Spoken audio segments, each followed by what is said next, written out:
lalai adalah lawan zikir. Zikir artinya selalu mengingat Allah dalam segala keadaan, tidak melalaikan kewajiban dan larangan yang telah Dia tetapkan. Inilah zikir hati yang hakiki. Zikir hati yang hakiki itu bila kita sudah mampu melakukan apa yang diperintah Allah, menjauhi yang dilarang oleh Allah. Ini zikir hakiki.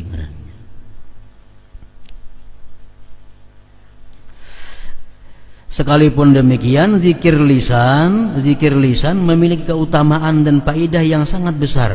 Dalam sebuah hadis kudusi Allah berfirman, "Ana ma'a abdi ma dzakarani wa taharrakat bi syafatah." Aku bersama hambaku selama dia berzikir kepadaku dan kedua bibirnya bergerak menyebutku.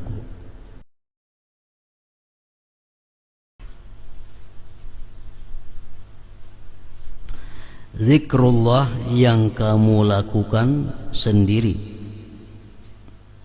Zikrullah yang kamu lakukan sendiri. Zikrullah baina nafsika wa bainallah. Wa ma ahsanahu wa azama ajrah. Alangkah bagusnya dan alangkah besarnya pahalanya orang yang berzikir antara dia dan Allah. Dan yang lebih afdal daripada itu, wa afdalu min dzalik, lebih afdal daripada berzikir sendiri, lebih afdal daripada itu zikir dan zikrullah yang kamu lakukan ketika engkau berhadapan dengan hal-hal yang diharamkan Allah Subhanahu wa ta'ala. Ini lebih besar pahalanya, lebih besar faedahnya. Jadi kalau kita misal berjamaah, kita saurangan di dalam kamar, kita berzikir la ilaha illallah, la ilaha illallah, la ilaha illallah, itu sudah sangat besar pahalanya. Lebih-lebih besar lagi apabila kita mampu berzikir kepada Allah sewaktu kita dihadapkan pada perbuatan-perbuatan maksiat, pada hal-hal yang diharamkan oleh Allah. Di situ kita ingat Allah, lalu kita mundur melakukan maksiat. Nah, zikir semacam ini adalah hakikat daripada zikir. Lebih besar pahalanya daripada zikir nang di dalam rumah.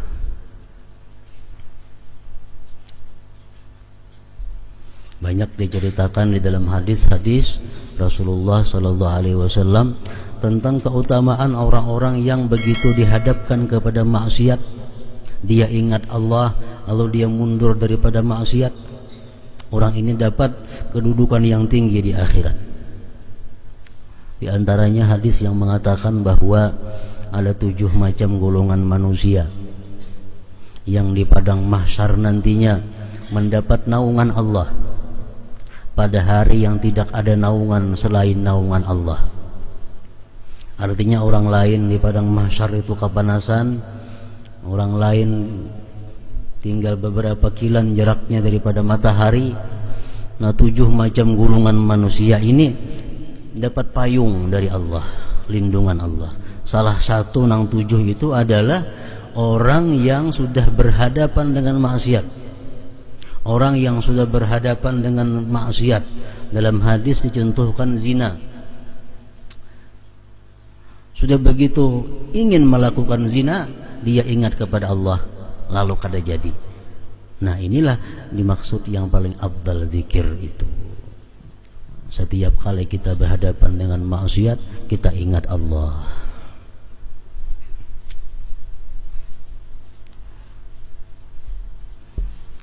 Dalam Al-Quran firman Allah Subhanahu wa ta'ala menyatakan, innal ladzina taqaw idza massahum dhaifun minasy syaitan tadzakkaru fa idza hum mubsirun. Sesungguhnya orang-orang yang takwa, apabila datang kepada mereka itu ajakan dari syaitan, orang-orang yang takwa datang godaan daripada syaitan, tazakkaru, mereka ingat kepada Allah. Mereka ingat kepada Allah. Karena syaitan itu sebagaimana disebutkan minggu dahulu, apabila kita berzikir, syaitan lari. Bila kita berzikir, syaitan lari. Syaitan berjauh daripada kita. Nah, orang-orang yang takwa dijelaskan oleh Allah, bila mana digoda oleh syaitan, mereka ingat kepada Allah. Fa'idha hum mubsirun, maka pada ketika itu mereka bisa melihat kembali jalan yang benar. Mereka bisa melihat kembali jalan yang diridai Allah Subhanahu wa ta'ala. Nah, jadi ini ayat Quran mengungkapkan tentang pertama keistimewaan zikrullah, orang yang berzikir kepada Allah. Di waktu kita menghadapi hal-hal yang haram, dituntut kita berzikir agar kita diberi kemampuan menjauhi yang haram. Di waktu kita berhadapan dengan hal-hal yang syubhat, hal-hal yang kita belum tahu apakah ini halal atau kada, kita ingat kepada Allah, kita terpelihara daripada hal-hal yang haram. Akan diberitahukan kepada kita yang halal dan yang haram. Ya, padahal dahulunya adalah samar. Ada perbuatan atau pekerjaan, bolehkah ini, kadakah, bolehkah, kadakah. Bahwa beringat lawan Allah, bahwa berzikir, Allah akan memberi kita jalan bahwa ini boleh atau kada. Kalau itu boleh, Allah berikan kita ilmu bahwa itu boleh. Kalau itu kada boleh, Allah berikan kita ilmu itu kada boleh. Nah, sama halnya menghadapi yang syubhat, menghadapi hal yang belum jelas halal haramnya, kita berzikir kepada Allah, kita diberitahu oleh Allah bahwa ini haram atau ini halal. Faidahum mubsirun, maka ketika itu mereka bisa melihat yang mana yang benar, yang mana yang salah.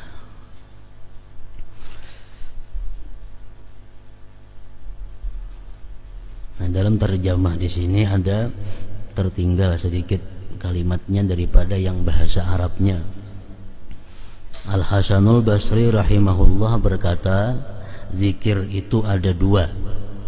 Zikrullah yang kamu lakukan sendiri, alangkah besar pahalanya dan bagus pahalanya. Tak tinggal nitunya. Zikrullah yang kamu lakukan sendiri, alangkah besar dan bagus pahalanya. Dan yang lebih besar daripada itu, zikrullah yang kamu lakukan ketika engkau berhadapan dengan hal-hal yang diharamkan Allah. Nah, itu aturannya, terjemahnya. Karena bahasa Arabnya tadi, zikrullah baina nafsika wa bainallah wa ma ahsanah wa a'zama ajrah wa afdalu min dzalik zikrullah indama harramallahu ta'ala.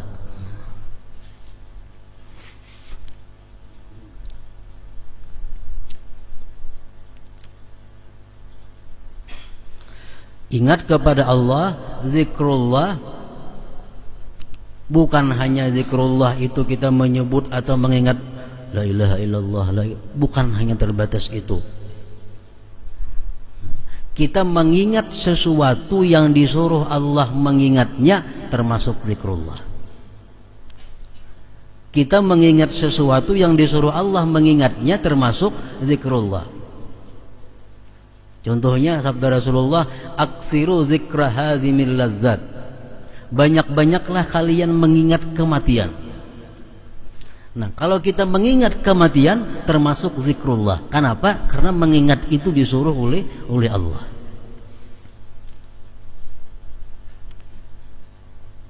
Jadi mengingat Allah bukan hanya Allah atau hu. Bukan hanya itu. Setiap kita mengingat apa-apa yang disuruh Allah mengingatnya, berarti kita zikrullah. Kita misal kada ingat lagi hukumnya, apakah itu halal atau kada. Kada ingat lagi hukumnya ini boleh atau kada. Lalu kita cari kitab, mencari di mana andaknya. Nah, kita mencari kitab untuk mendapatkan itu ada termasuk zikrullah. Kenapa? Karena mengingat hukum Allah. Kita mengingat dosa-dosa kesalahan kita yang telah lalu.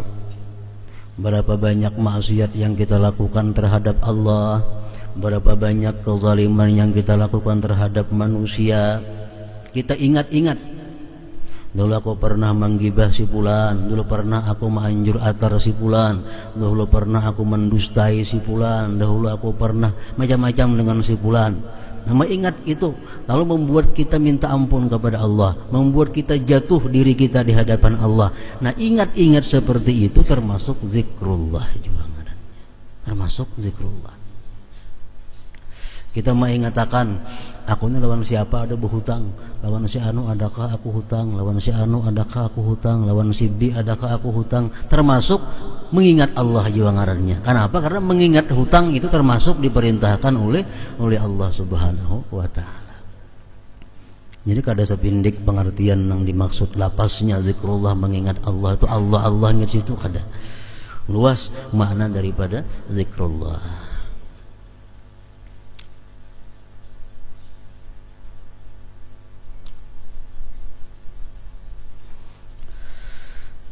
Allah Ta'ala mewahyukan wala zikrullahi akbar, wala zikrullahi akbar. Lancak tiap minggu khatib atas mimbar, wala zikrullahi akbar wallahu ya'lamu ma tasna'un, ya khatib. Artinya, dan sesungguhnya zikir kepada Allah itu lebih besar.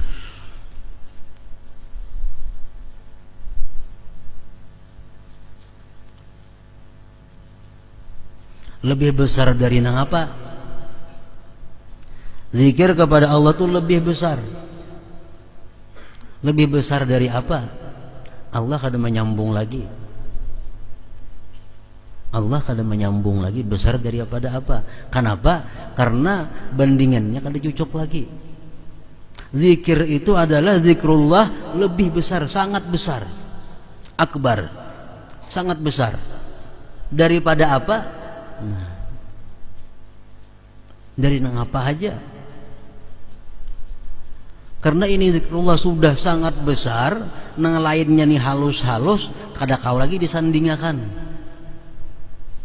Cocoklah misalnya gunung itu lebih besar daripada semut, kan kada mau. Karena kada cocok bandingannya. Kada cocok bandingannya. Gunung lebih besar daripada semut, kada mau. Nah, sama halnya zikrullah ini sesuatu yang sangat besar, lalu Allah kadang menyebut lagi lebih besar daripada apa? Dan sesungguhnya zikir kepada Allah itu lebih besar. Ibnu Abbas radhiyallahu anhu berkata, menafsirkan ayat tadi, wala zikrullahi akbar. Ujar Ibnu Abbas, ayat di atas memiliki dua arti. Pertama, zikrullah, ingatnya Allah kepada kalian itu lebih mulia daripada ingatnya kalian kepada Allah. Kita ingat kepada Allah itu sudah mulia. Kita menyebut nama Allah sudah mulia. Tapi kalau Allah yang menyebut nama kita, Allah yang mengingat kita, itu akbar, lebih besar. Nah, wala zikrullah akbar. Jadi kalau dibaca pengertiannya macam tadi, bahwa menyebutnya Allah kepada kita lebih besar daripada menyebutnya kita kepada Allah. Itu ngarannya idafat kepada idafat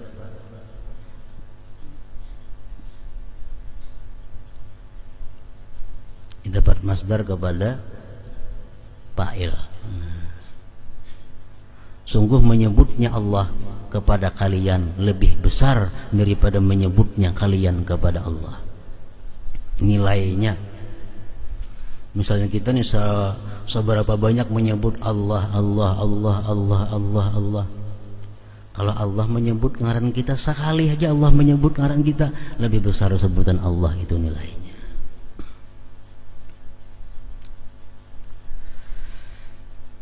Kedua, artinya wala zikrullahi akbar tadi bisa juga diartikan zikir kalian kepada Allah lebih agung dari seluruh jenis ibadah lainnya. Zikir kalian kepada Allah lebih agung dari seluruh jenis ibadah lainnya yang tidak ada zikir kepada Allah.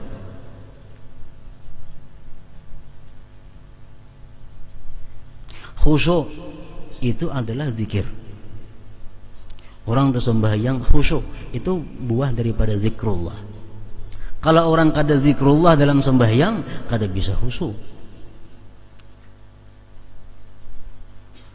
Allah memerintahkan kita sembahyang apa? Li zikri, supaya kita ingat lawan Allah. Jadi inti daripada sembahyang itu adalah zikrullah. Sembahyang itu macam salupa aja. Sembahyang itu macam salupa atau macam kadut. Mutiara nang di dalamnya itu adalah zikrullah. Mutiara di dalamnya adalah zikrullah. Zikrullah mutiara ini kadang-kadang dibungkus lawan kadut, nang kadut itu ngarannya sembahyang. Kadang-kadang mutiara zikrullah ini dibungkus dengan salupa. Salupanya itu adalah zakat. Zikrullah ini mutiara kadang-kadang dibungkus Allah dengan salupa. Salupanya haji, puasa, sedekah dan lain sebagainya. Inti daripada semua ibadah itu adalah zikrullah, mengingat Allah.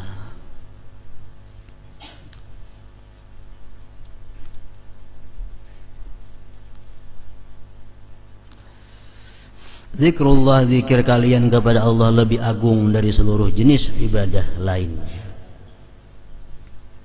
Amal ibadah seapa banyaknya, seapa baiknya, seapa bagusnya, kalau kada ikhlas kada diterima oleh Allah.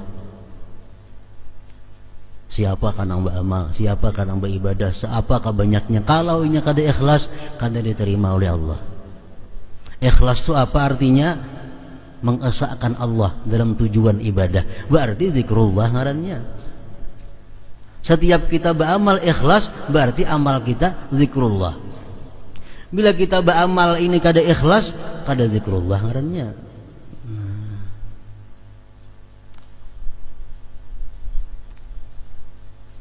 Makanya wala zikrullah akbar. Nangganal itu justru zikrullahnya itu. Nangganalnya zikrullah. Karena itu ingatlah kepadaku, maka aku akan ingat pula kepada kalian. Uzkurullaha dzikran katsira. Suratul Ahzab 41. Uzkurullaha dzikran katsira. Berzikirlah kepada Allah dengan zikir yang banyak.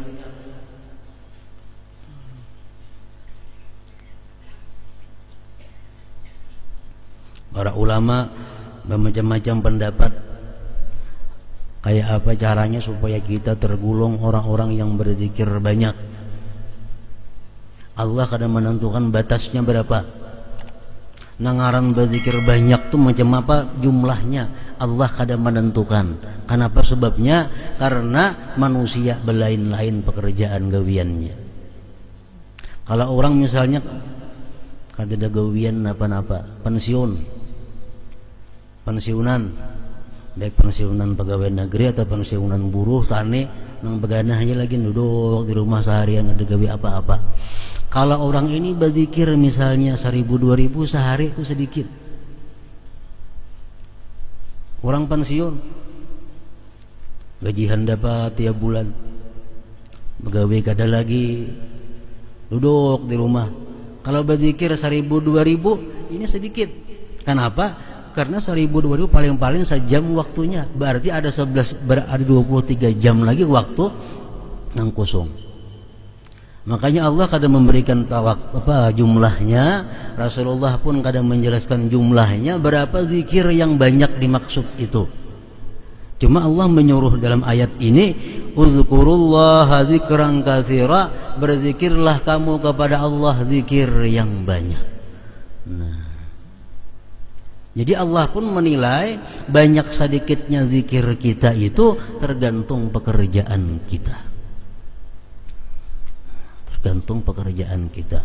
Kalau bini-bini umpamanya anak halus 2-3 ikong nang diharagu, bisi pembantu kadada, bertetapas seorang, memasak seorang, bersihi rumah seorang, menyusui anak seorang, samuaan seorang. Nah ini bini-bini berzikir 350 pun sehari sudah dianggap banyak. Sudah dianggap banyak. Anak seorang menggaduh, bertetapas seorang, memasak seorang, bersihi rumah seorang, samuaan seorang, mengurusi si bini-bini nih. Kalau ini mampu berzikir 350 sehari, la ilaha illallah, sudah dikatakan banyak. Tapi kalau bini-bini beranakan halus kada, pembantu 2-3 ekong, memasak orang, ke pasar orang, bertetapas orang, samuaan orang, berzikir 1000 sehari, sedikit ngarannya. Sedikit ngarannya. Nah, apa nang diurus kadada? Paling di muka TV. Nah, itu rahasianya kenapa Allah kadang menentukan jumlah. Kadang menentukan jumlah. Orang nang belajar, bisukan belajar, tengah hari belajar, kemarian belajar, malam belajar, waktunya po dengan belajar mutalaah. Kalau nya berzikir la ilaha illallah 350 sehari, sudah banyak karena zikirnya. Sudah banyak. Orang mengajar kayak itu juga, waktunya penuh dengan mengajar, sempat berzikir 350 sehari, sudah dikatakan banyak. Uzkurullah zikran katsira. Berzikirlah kepada Allah dengan zikir yang banyak.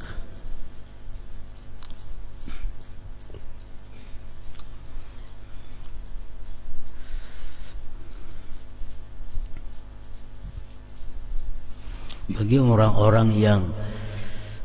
orang-orang yang tidak mempunyai aturan khusus dalam berzikir, orang-orang yang kadang mempunyai tarbiyah langsung daripada gurunya dalam amaliyahnya, nah ini dia sangat baik mewarnai zikir itu dengan bermacam-macam zikir. Ini orang yang artinya ba'ama itu ada di bawah tuntunan murabbi, ada di bawah tuntunan gurunya. Nah ini orang seperti ini ba'amal banyaki macamnya. Artinya apa? La ilaha illallah ada dalam sehari misal berapa? Subhanallah bihamdi, subhanallahil azim dalam sehari berapa? Subhanallah walhamdulillah wa la ilaha illallah wallahu akbar berapa? Subhanallah bihamdi, subhanallah bihamdi berapa?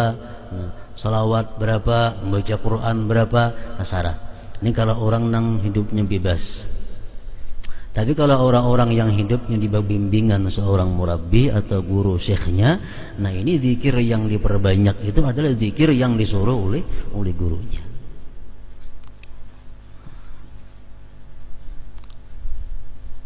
Macam kita membaca Ratibul Atas atau Ratibul Haddad, Ratibul Idrus, misal kita baca bisukan, kita baca kamarian, itu komplit sudah. Istighfarnya ada, la haulanya ada, hasbunallahnya ada, salawatnya ada, subhanallah bihamdihnya ada, ayat Qur'annya ada, macam-macamnya ada. Itu sangat bagus dibaca bisukan kamarian bagi orang-orang yang secara umum ba'amaliyah ada di bawah bimbingan seorang guru. Itu komplit. Uzkurullaha zikran katsira, perbanyaklah kamu berzikir kepada Allah zikir yang banyak.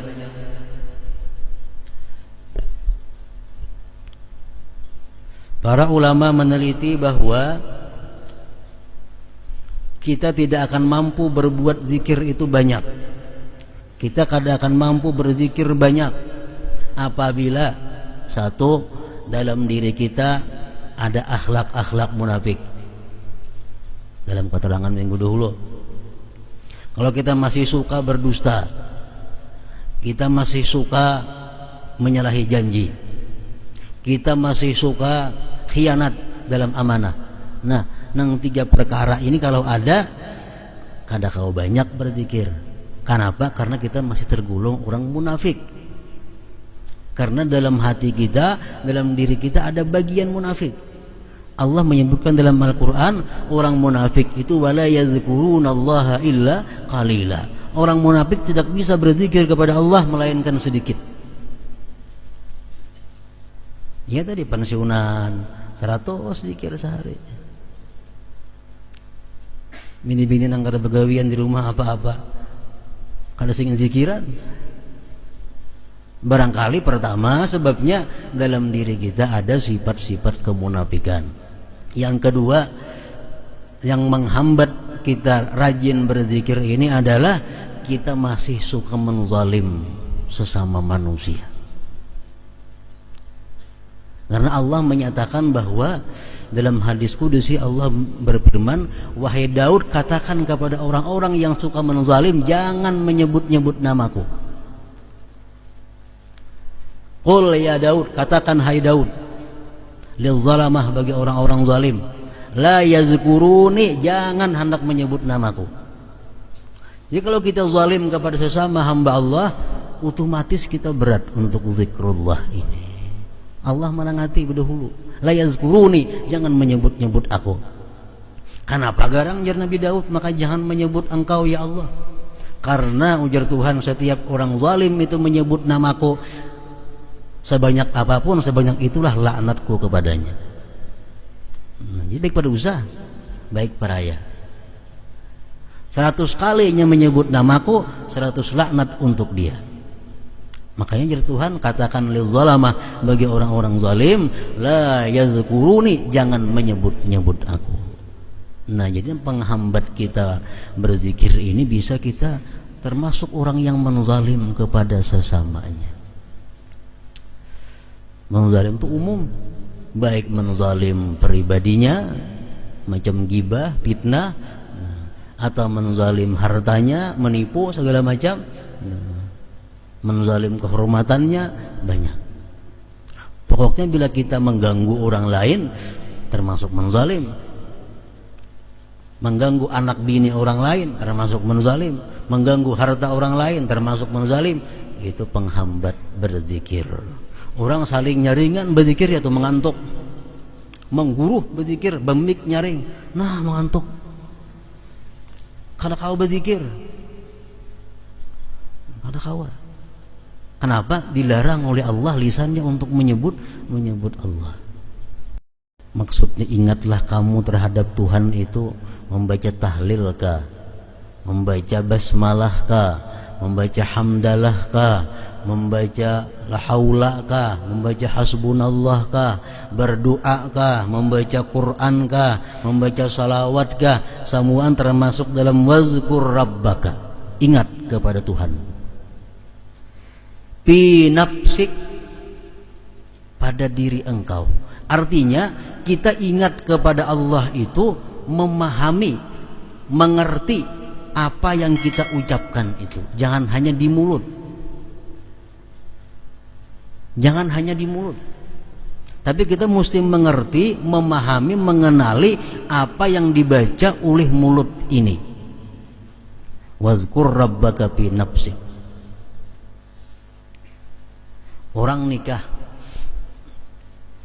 ini kada tahu artinya, kada tahu, cuma bisa nyambat qabil tu nikah, sahlah nikahnya, kada sah.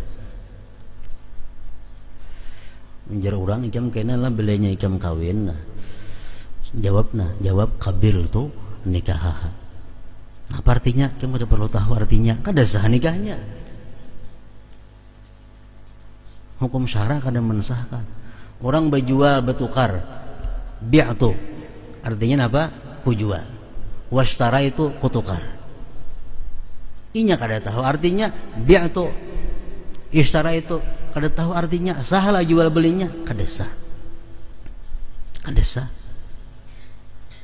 Nah, kalau kita mengata zikir kepada Allah, tapi kita kada tahu maknanya, kada tahu maksudnya, kada tahu, sahlah zikir kita, kada sah. Kada sah.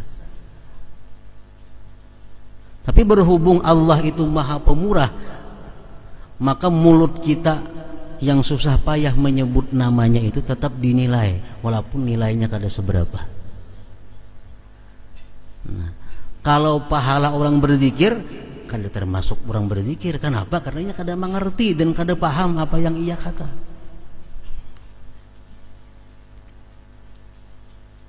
Itu pengertian pinapsik.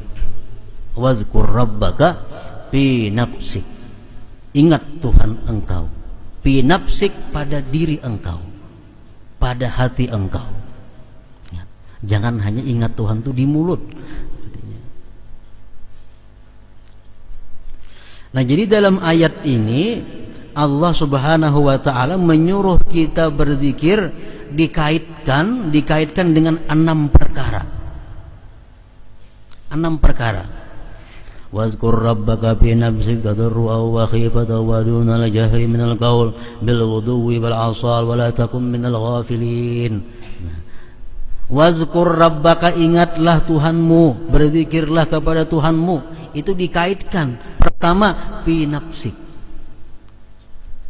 Zikir itu sampai ke hati-hati, sampai ke dalamnya.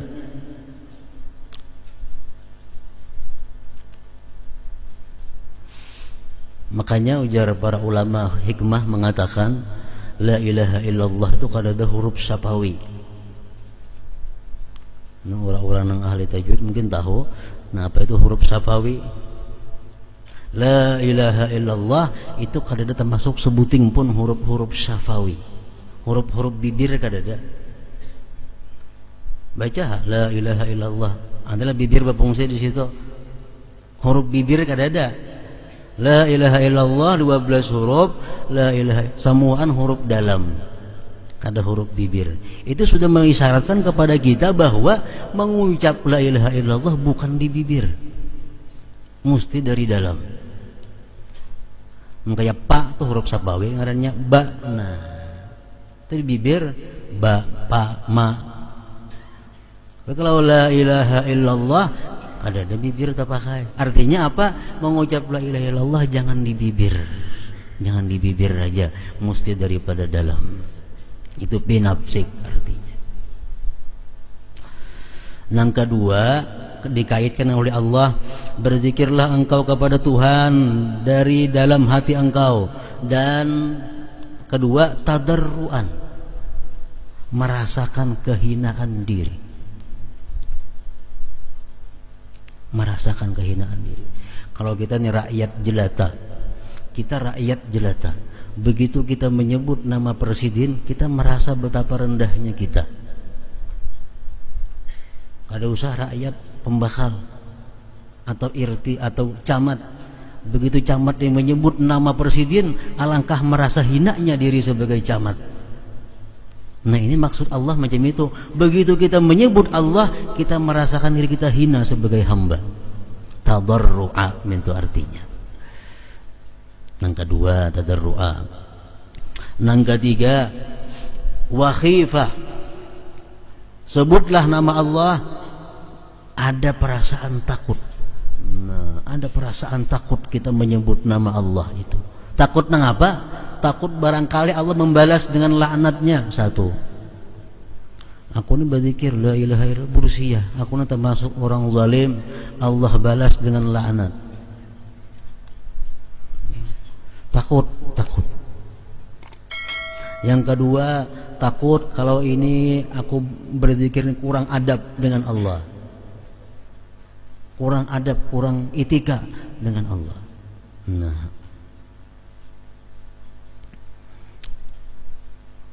yang keempat,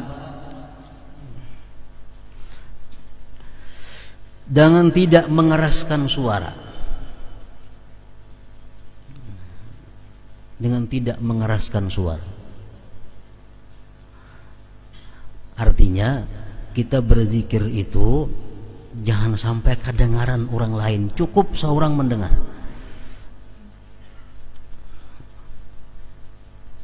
Ini namun di dalam banyak hal, dalam kadang-kadang keadaan kita ada dituntut berzikir itu nyaring. Memang ada kadang-kadang kita dituntut benyaring berzikir itu di waktu hati kita kebanyakan galaunya, hati kita kebanyakan waswisnya, nah nyaringi sama sekali itu ada.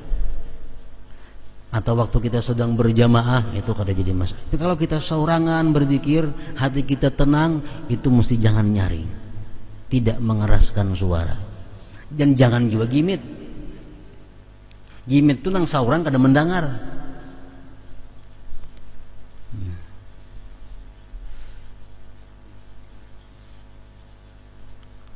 4 tadi. Yang kelima, Allah menyuruh kita berzikir di pagi dan petang. Artinya apa? Kalau setiap waktu kita disuruh berzikir kepada Allah, untuk pagi dan petang lebih disuruh. Maksudnya pagi petang di sini adalah pagi di waktu kita bangun guring, petang di waktu hendak guring. Itu maksudnya. Kita disuruh berzikir setiap saat, tapi begitu kita bangun guring lebih disuruh. Hendak guring lebih disuruh.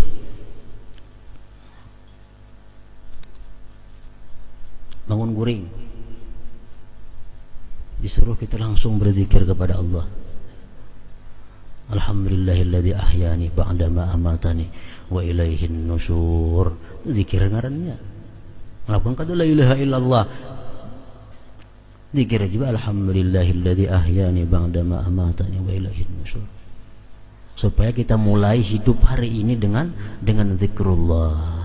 Mulai hidup hari ini dengan zikrullah, karena bangun dengan zikir. Nah, hendak guring sudah berabah hendak guring. Nah, karena Anda bacaannya hendak guring, kenapa nang dibaca? Baca.